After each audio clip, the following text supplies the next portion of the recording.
who played for the Dallas Cowboys and the Denver Broncos and is now the president of Pear's Wing House restaurant chain in Florida. Crawford, thanks so much for joining us. We've actually got a photo up of your playing days, Crawford. Do you think the Redskins should change their name? I think Dan Snyder's going to dig his heels in quite a bit, but I think public outcry will make him change it. Why do you think he's going to dig his heels? Well, I just think he always said that he's going to fight it, and he's not going to change his name. And but with all this stuff with the patent and all the legal stuff it's going to go, I think the NFL will kind of coax him to changing the name. Right, and I think this also shows, Crawford, that there's a changing time here, right? I mean, you've had the Don Sterling controversy and what that did to the not just to the team, but to the NBA, essentially highlighting that league. Do you think that this is the same sort of parallel here with the NFL and how they've got to sort of change with the times? Yes, I think it's just with the media. I think even the Indianapolis Colts owner, it got the DUI. I think they have to punish him like they've been doing the players all along. Yeah. So I think what's good for the goose is good for the gander, and I think it's just public in the media is going to sway him to change the name like it is going to be to penalize the Colts owner. How about you just personally, Crawford? I mean, are you offended by the name? No, I mean, I'm used to them playing for the Dallas Cowboys. I mean, the Washington Redskins was our rival for so many years, but like I said, it's a changing world out there, and with a lot of things that are changing, we're sensitive to different things as we haven't been before. Well, another issue that the NFL is increasingly more sensitive to, Crawford, is head injuries. And, you know, we've seen these lawsuits filed by former NFL players over the head injuries they sustained in their career. You yourself, you spent about 8 years in pro football, and then you retired. You were forced to retire because of your own injuries. What's your stance on that? Do you think these football players have a case here? Well, I think they do, because a lot of the football players, one of my teammates is having a really tough time, Tony Dorsett, right now. And a lot of times, you know, with the pensions and stuff that the NFL has done hasn't been great. I mean, there's a lot of players out there that have some issues. We're hearing about Jim McMahon, a lot of players. I only played 8 years, but if I played 12, 15, or 22 like Brett Favre, you know, a lot of these guys have some issues and they need some continued medical care. And you know, they had some suicides and they had some bad publicity from the junior Seau's and issues like that. And they're finding dementia with some of these athletes. So I think, you know, they have a problem. They do have a growing problem. When you say the NFL should take care of, let's say, the pensions, you know, in order to pay for some of these medical costs, should they also be putting in stricter safety regulations, Crawford?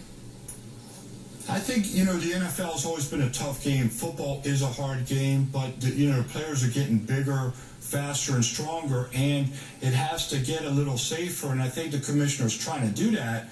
But, you know, at the end of the day, the game is football. I just think that they have to do a better job of taking care of the retired players, because a lot of these players are hurting, and everything today is about the new players, and some of the older players really created the league and went to the strikes and did stuff like that could help the future, and I think they got to take care of them. And you yourself, though, Crawford, you're one of the success stories coming out of the NFL, right? So you took your athletic career and you applied it to business, to opening up the chain of restaurants that you have down south. What was it like to go from pro football to becoming the head of your own company? Well, I'll tell you what, it's very similar, but it was tough transition, like it is for a lot of the players coming out. I mean, if you don't have an uncle or your dad isn't in business or a family friend, you're on your own. And a lot of people fail, and I was just blessed and lucky to keep working at it and doing it. I started with one restaurant in Largo and just really learned the business and kept working at it, and it's been successful. We have 24 now in the state of Florida, and looking forward to some franchising and moving forward. But it's a tough grind, so I understand where a lot of players lose their money and have some, you know, tough times. Well, okay, so right now, do you own all your restaurants or do you franchise them?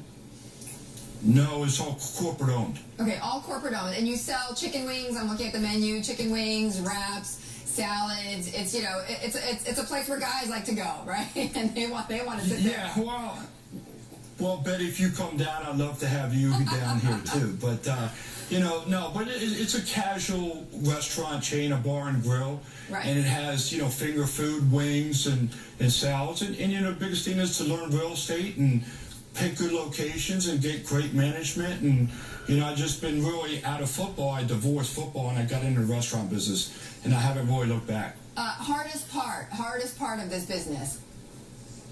The hardest part of any business is the people. You know, it's like building a team. It's hard, you know, and in the NFL, you draft good players each year. And the business is about getting great managers and getting a great team effort to propel your company. And, you know, that's trying at times. And quickly, Crawford, you know, we're just getting jobs data out at this moment. I'm curious, you know, being that you are a restaurant owner, you hire wait staff, you hire minimum wage workers. How do you feel about this fight across America for higher minimum wage? It's tough in the restaurant segment because we have 90% tipped employees. So it's very, very delicate because in the restaurant business, you're working on very, very thin margins from 15% down. So it's very, very tough. So I would just like to have government. So it's hard for you to raise the wages. Yeah, it's very tough on wages because you have to raise your menu all the time too. So a lot of times your customer traffic and your customer count goes down because of the higher food cost that you have to put on your menu. So it's very delicate, and I can understand why a lot of people are lobbying against that in the restaurant business. It's just very tough. All right, Crawford, thank you so much for joining us. Crawford Kerr, the former NFL player with the Dallas Cowboys and the Denver Broncos, and now, as I mentioned, the president of Kerr's Wing House Bar and Grill down in Florida. Thank you so much. In the meantime, we had